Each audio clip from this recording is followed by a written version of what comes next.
हाम्रो लेभल 1 को यस्तै क्वेशन हो कि आज हामीहरु प्र्याक्टिकल गरेको छु यहाँ एनर्जी मिटरबाट हामी डिपीमा डिपी बक्समा कनेक्सन गरेको डिपी बक्समा हाम्रो डबल पोल एमसीबी छ अनि तीनवटा सिंगल पोल एमसीबी छ जुन कि हाम्रो डबल पोल एमसीबी बाट सिंगल पोल एमसीबी मा कनेक्सन छ यो फर्स्ट जुन कि 10 हामी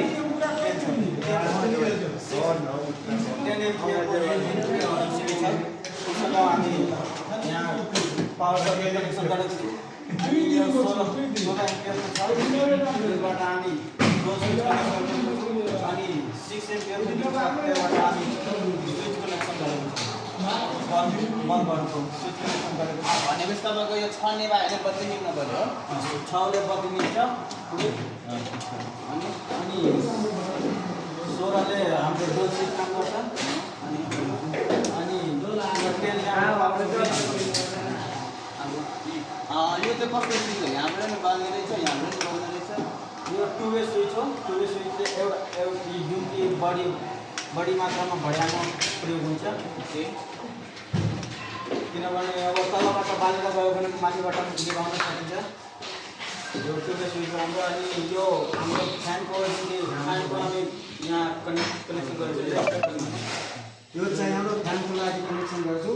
यो चाहिँ हाम्रो गियर स्विच हो हैन होला यो चाहिँ 20 भोल्ट हो अनि टिभीको यो पावर सकेट सर्किट बोर्ड यो यसको लागि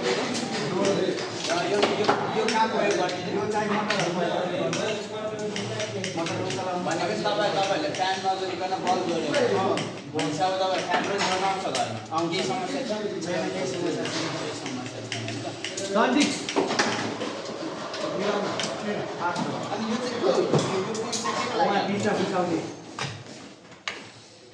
यो चाहिँ कनेक्सन गर्नुको लागि के कनेक्सन अनि यो बक्सको साइज चाहिँ कति थाहा छ यो 3x3 हो अनि यो चाहिँ यो पनि 3x3 यो चाहिँ 3x3 यो चाहिँ 4x4 हो है 4x4 है त अरु सबै राम्रो छ ठीक छ है त थ्यांक यू